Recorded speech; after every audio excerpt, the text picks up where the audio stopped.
Was being a head coach always the goal for you? Yeah, there was a time. So my history at Wayne State, played at Wayne State and then coached at Wayne State. And there was probably a period of time there that maybe my dream job was when Coach Winters retired, won a lot of games there. When Coach Winters retires, be the head football coach at Wayne State at some point.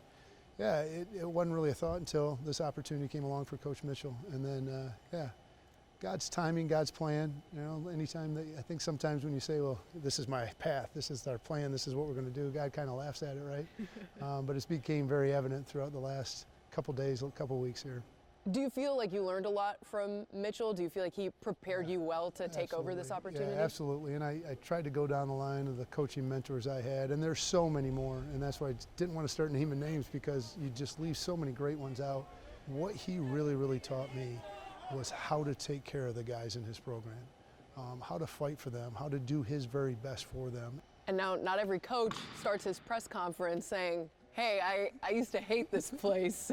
I'm taking over your program, but I used to hate it back in the day. Yeah. And like I said, maybe made some history there in terms of a press conference, right?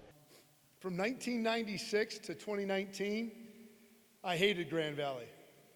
I think it provides a perspective of everyone else outside of Allendale and Grand Valley State probably feels very similarly.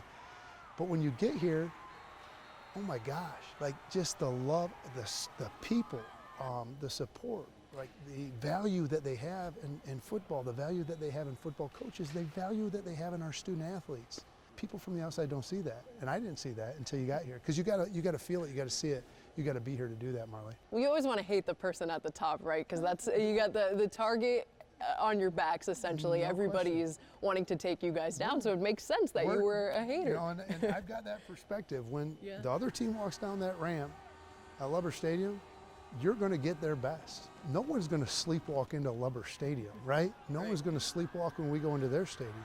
So we've got to be our very best every single Saturday, right? So there is a perspective on the other end of that too that I can bring, right, that I've brought, so yeah. So you said you grew up on a farm.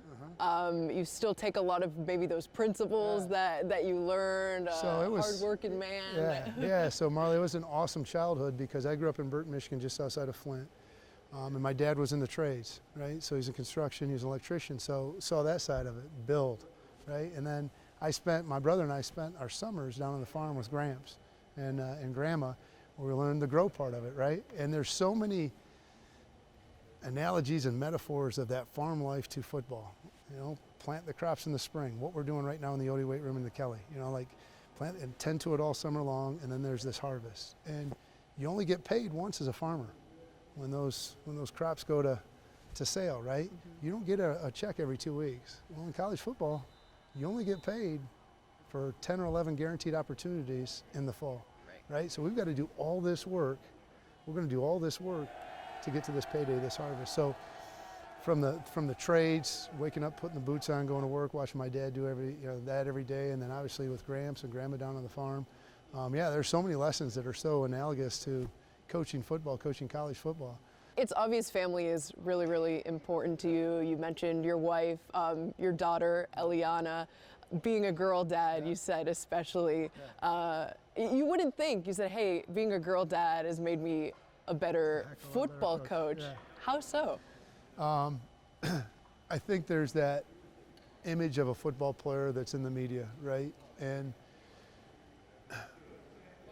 when I bring Eliana around there and just the group of men we have and the group of guys we have, for her to see that what you see on TV isn't it, right? But I think to answer your question, the compassion, the love element, being a dad in general, but then especially being a girl dad, I think those things have elevated so much, for me in these 12 years. Still hold her accountable, still be firm, still be tough, still make her hard and all those things. But the compassion and the empathy and the love element of being a dad and being a girl dad, and then especially at a place like Grand Valley, because of the entire athletic department success and our tremendous women's program success. It's not throw like a girl, right? And it's not play like a girl. Yes. It's like play like a champion, right? And go win it all, because that's what you're watching these women do, So it's so full circle and so full in so many ways for me, yeah. And you mentioned your father as well, and just the influence that he's had on you. Passed away, you said, but how proud would he be of you today if he were still alive? There's that, sorry, Harley. Cole Swindell sings a country song, If You Could Be Here. I don't know if you've ever heard that song. But there's a line in there, you know, call Dad. And